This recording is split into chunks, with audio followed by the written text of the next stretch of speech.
back to Now TV, or as they say from the TV show, this hour has 22 minutes. And the reason I'm bringing up this hour has 22 minutes is exactly that. In the Smallville movie made for TV land, when the movie script is already a larger word count than my trilogy for Supergirl 2, 3, and 4, what do you do when there's only a 2-hour window to make a TV movie and there's a lot of commercials that take down that hour to 22 minutes? So I'm realizing we might have to do more than one movie, 2.5 hour movies. Like, it has to be over 2 hours because Clark talks a lot. Everybody in Smallville talks a lot, right? But the action is in the story and the story has to get told somehow. But because this is a movie that's about retribution, it's about rectification, it's about finalizing. There's stuff that needs to get said. Like, you've got to do the end, the end, the end. So that everybody who's watching absolutely knows that it's the end, right? There's no coming back. It's not going to be like the $6 Million Man where they had constant reunions. There's no coming back. When he's done growing up, and the madness happens and the honesty prevails over the dishonesty and the inner turmoil going on as he was growing up on the farm around Jonathan Kent and all of these things that were happening with his birth parents, not just his earth parents, finally comes to fruition. It all comes to an end. Right? Because you gotta grow up sometime and go on. And with the revelation of Superwoman, his fraternal twin sister and his nieces, there's a new series. There's a new story to be born. And we're going all the way back to Jonathan Kent's childhood in Kent, England. How rich he is, the family he comes from, the old money, how much property there is that they have in Kent, castles and everything. And he acts like such a prude, behaving the way he did for a reason.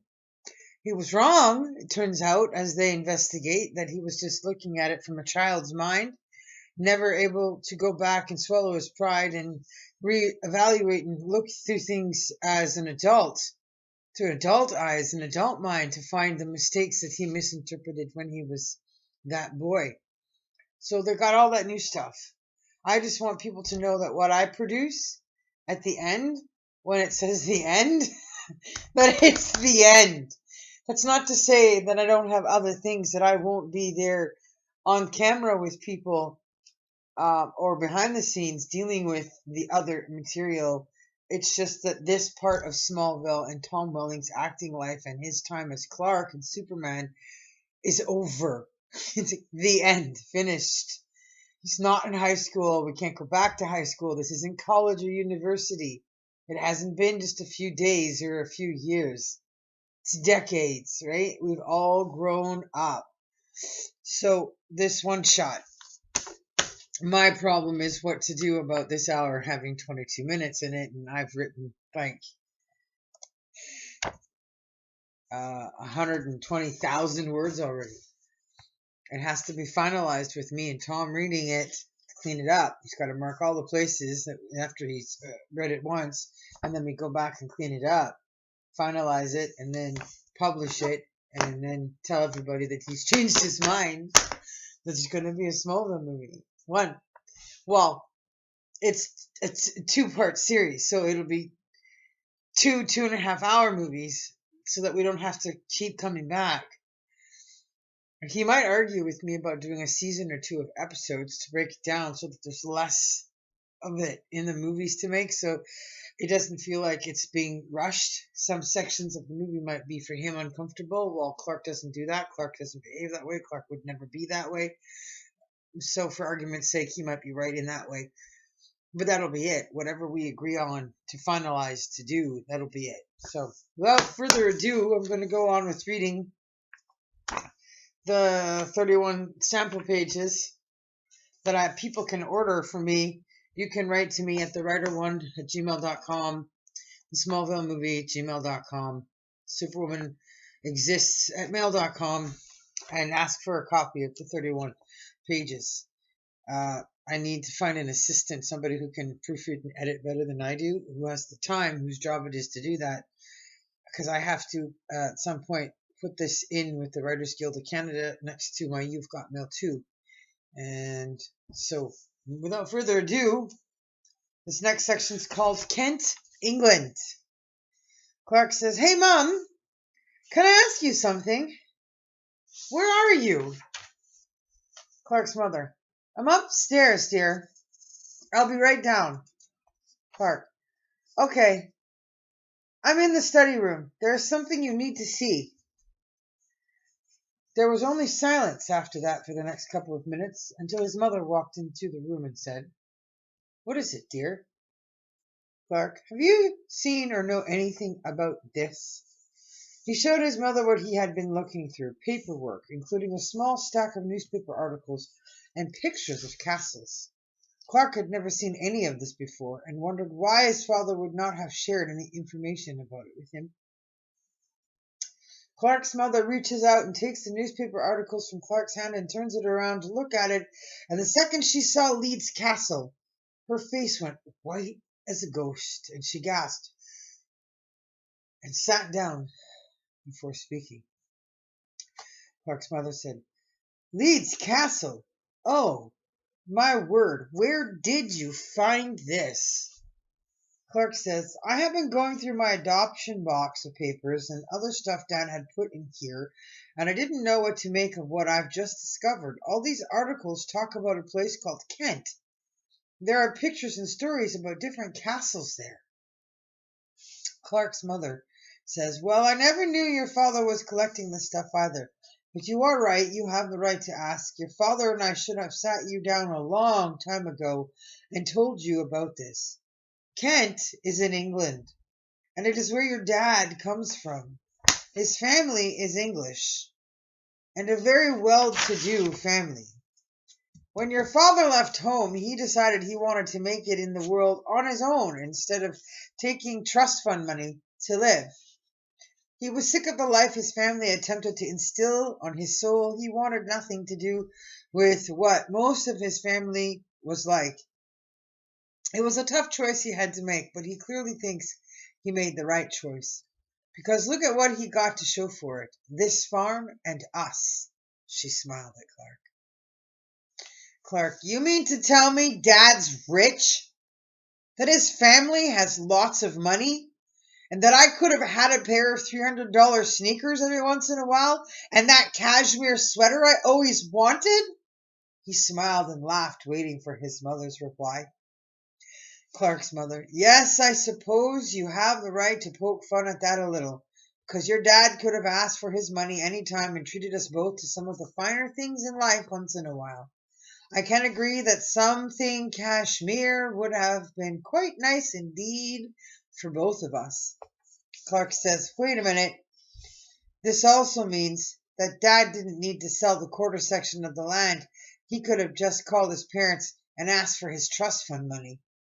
Well, I might love my father, but I'm not afraid to say that that might not have been one of his better decisions." Clark's mother, "You are right, Clark, as usual. You are right.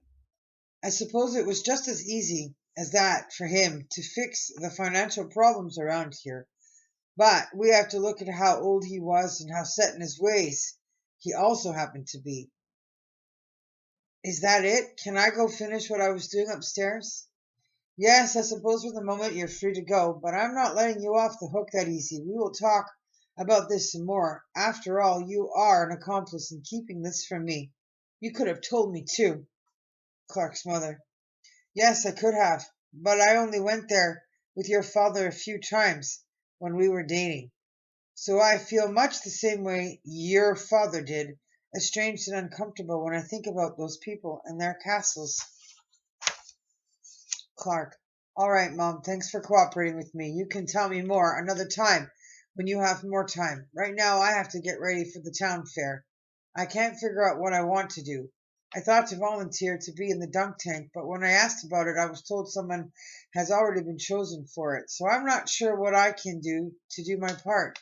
Hopefully I find something fun, though, to throw myself into." Oh, wait till you find out why the pun. Oh, it's good. I'm laughing already. I'm there. Of course, I'm there. I wrote it. I wrote it there. So Clark's mother goes on to say, ever thought about just going for the good time for yourself, Clark? Like go on rides, play games? That doesn't make you a bad person, you know. Besides, I'd enjoy the company of having you around my table, too. But if I'm going to be ready for this, then I, too, should get back to work. Oh, and one more thing, Clark. Whenever I tried to bring the whole childhood thing in England up, he always said the same thing. Jonathan would say, it rained a lot. Clark's mother. I have no idea what that is supposed to mean, but that is all I can tell you. If something else relevant comes to my mind, I will let you know. Clark. How about your memories of when you were just dating Dad? You must have met some of his family, and he had to have said some things to you. That's the stuff I'd like us to find the time to talk about. But not today. As for today, I would love to go to the fair with you. Mums are great people to hang out with for such fun. His mum cut him off. She says, when you haven't a date or a table of your own to run. She laughed. It's all right, son. I get it. That is what moms are for. Cover up about his singleness. Super desperate. She got up from her seat, went over to him, and gave him a hug, and then left the room with him staring at the box of secret papers that Jonathan never revealed to anyone on time. After his mother left the room, Clark decided to email Lex to hear back from him about the terrible news of the fire that burned down the field owned by the Luthers. The story goes that there was no one to be seen in the vicinity at the time he arrived at the site when fire trucks were trying to put it out. Moments later, when sitting in front of the computer and started to write, he said, Hey Lex, it's Clark here. I got into town just a few days ago, enjoyed Thanksgiving with my mom, and of course had also visited the school where I heard about your ordeal. I just thought I would drop you a line to see how you're doing and ask whether any arrests have yet to be made, or at least do you know who might be a suspect? If you want to meet somewhere to chat, just let me know. Take care, Clark. Not even 5 minutes passed when Lex replied. Clark guessed that Lex was sitting at his desk when his email arrived. Hey, Clark. Thanks for your concern about the field. You are not going to believe what the investigation found. They said they found a cigarette butt and that this was the culprit. Imagine that. Someone's careless smoking burned down my field. What kind of dry hot weather we get? Whoops. With the kind of dry hot weather we get in the summers here, it's not to be a surprise that something so small could cause something so big to happen, even in the fall. Specifically, an uncultivated field not used for anything. Anyway, the investigation conclusion was that they don't suspect any foul play. But I'm going to pay to see if I can find out whose DNA is on that cigarette butt so I can confront them with the harm their smoking has caused my life.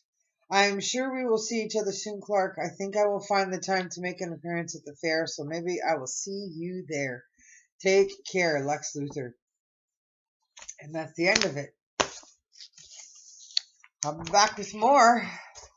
Peace out, everyone. Thanks for watching Now TV. Keep coming back, subscribe, and order your copy of the Smallville movie. Reunion movie. Isn't it exciting? The Smallville movie at gmail.com. Superwoman exists at mail.com and thewriterwon at gmail.com. And you can also ask me about products. I did have products. I've had products and I can make products again. I still have a box full of hats and t-shirts that have not been made, so I can get orders from people at those emails as well. And there's, of course, the Instagrams. So you've got / Jennifer _ Cooley #1 / the Smallville movie. You've got / Lady Jennifer Knorr. That's for food stuff, but you can still request all of the stuff I have from any of those outlets. And then there's Twitter at Jennifer Cooley #1 and at Smallville Movie. I hope I got it all right. I didn't forget anything. So that's it. See you all on Fly. Keep coming back for more of the Smallville movie. It's exciting. It's a good story. Good stuff. Award-winning material. Maybe we'll actually win something.